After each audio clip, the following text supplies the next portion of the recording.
If you're looking for a PC build that can actually game in 4K smoothly without any frame drops and you're working on a tight budget, then you came to the right place. Now if you want a Prebuilt PC instead because you don't want to build it by yourself, I completely understand. I have a bunch of videos talking about Prebuilds, but most importantly the one that's the best Prebuilt gaming PCs for the month of May in 2022. You will have this video in the top right of the screen, and if you find helpful information throughout this video, please like and subscribe, but most importantly hit that bell button so you help the YouTube algorithm and help me to grow. Thank you guys, and now let's start with this build. For the processor or the CPU, however you wanna call it, I went with the i5 12600K. This is a 10-core 16-thread processor. Now a lot of people, especially in the comment section, come after me saying like, why are you recommending an i5 for 1440p or 4K gaming? That is terrible. But let me tell you that is not. Just because it says 5 instead of 7 or 9 doesn't mean that it's terrible. It's actually one of the best processors out there for gaming right now, and it's also great for productivity. So if you want to do some heavy video editing and other stuff that require a good CPU, I think that the i5 12600K should be more than enough, but most importantly for gaming. Now if you feel better by buying the i7 12700K instead, then you do what you want with your money, but I don't think it's worth it if you're going to buy a gaming PC. And even if you want to play at 4K, I think this i5 is more than capable of 60 FPS on average without any problem. But the most important component is going to be the GPU, which I'll talk about in a second. Then for the CPU cooler, I went with the Enermax 240 all-in-one liquid cooler. Now this is enough for the i5 12600K. If you want to go with the i7 or the i9, then you want to go with a 360 all-in-one liquid cooler. But remember that we are working with a tight budget. Of course it's going to be more expensive than a 1440p or a 1080p gaming desktop, but we are talking about a gaming PC that can run 4K games without any issues. So we need good cooling and good overall components without spending a ton of money. I think this one is great in terms of price to performance. Then for the motherboard, I went with the MSI B660 Tomahawk Wi-Fi DDR4 ATX motherboard. This one, as the name says, has Wi-Fi included, so if you're going to connect it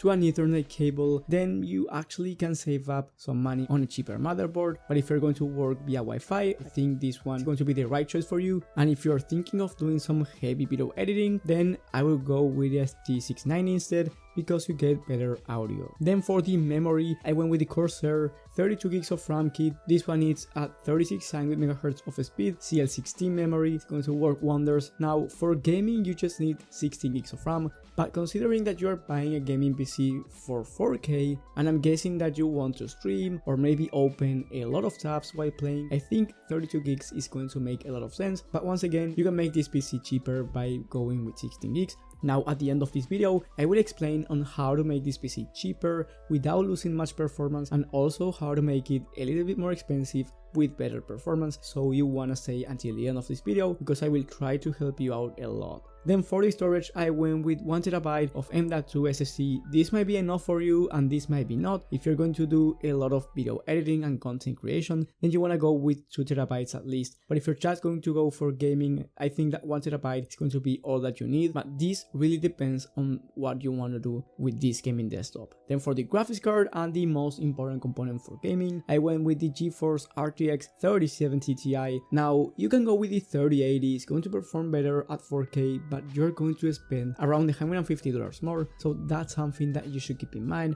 If you're working with a tight budget, you want to run games at 4K or even 1440p, especially for 4K, the 3070 Ti is going to be the starting point. The 3080 is going to be better, of course, but I don't know if it's worth the price difference. It really depends on the games that you want to play and the graphic settings that you're going to play them in. Then for the case, I went with the Corsair 4000D Airflow. This one has a beautiful front mesh panel that we are going to pair it with 4 RGB case fans, so you will have a gaming desktop with a lot of RGB and really good airflow, and of course good CPU temps because we put that 240 all-in-one liquid cooler on the i5 3600K. And lastly, for the power supply, I went with the Enermax 750 watt 80 plus volt power supply. If you're thinking of doing a lot of upgrades in the future with super high-end components like the 3090 Ti, let's say, then you want to go with an 850 watt 80 plus volt power supply, or if you want even more, then you can go with a 1000 watt platinum power supply. But for this type of build, I don't feel like it's necessary unless you're going to do huge upgrades down the line. So we are done with this particular build. Like I said before, I will explain on how to make it cheaper and also how to make it more expensive but better. But before doing that, I want to say that with this PC build you can run every single game at 4K at least 60 FPS on average, even in high settings, but it really depends on the games that you want to play. So what I recommend you doing is actually going to Google and search your favorite game recommended specifications at 4K to actually see if you're going to need an upgrade, or you can save some money while buying a gaming desktop. The total price for this PC is $1,750. I know it's expensive for some people, but remember that we are talking about a gaming PC that can run everything at 4K. With that being said, if we compare it with Prebuilt PCs, it's actually going to be cheaper with better performance, so that's something that you should keep in mind. Of course, if you're on $1,000 budget, you're not going to be able to get a gaming desktop that can run 4K games, which is totally fine. You can go with a 1080p or even a 1440p monitor depending on the component that you're going to pick and how much you're willing to spend. But if you want to make this PC cheaper, what I recommend you doing is going for 16 gigs of RAM instead of 32, and then don't go with the 4000D airflow and all of the case fans. You want to go with the PHANTEKS P360A, which already comes with 2 front fans, and you only want to buy one for the back. So you will still have RGB on this case, and the performance is actually going to be the same because you have the same CPU and GPU. You only have less RAM and a different case. Overall, the performance is going to be really similar, if not the same. And here you save around $200, so it ended up costing somewhere around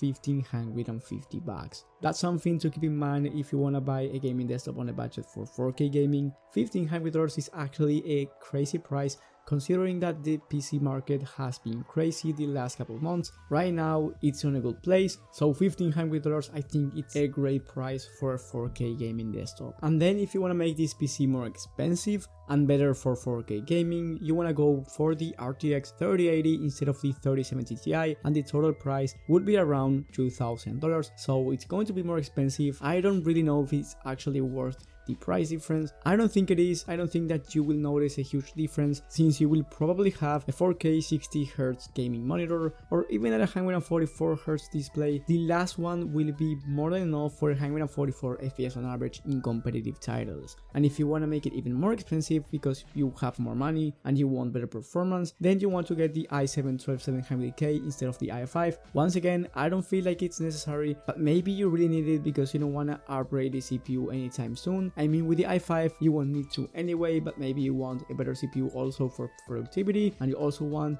a slightly better performance for gaming, which is not going to be noticeable honestly, then you can go with the i7-12700K. So that was my whole video. Like I said at the beginning, if you found it helpful, leave a like and subscribe, but most importantly hit that bell button. Lately the views have been a little bit low, so I would appreciate it a lot if you can share it with your friends or family or whoever needs a gaming desktop. Thank you guys for watching. If you have any questions, leave it in the comment section and I will reply as fast as possible. Thank you for the support, and I will see you on the next one.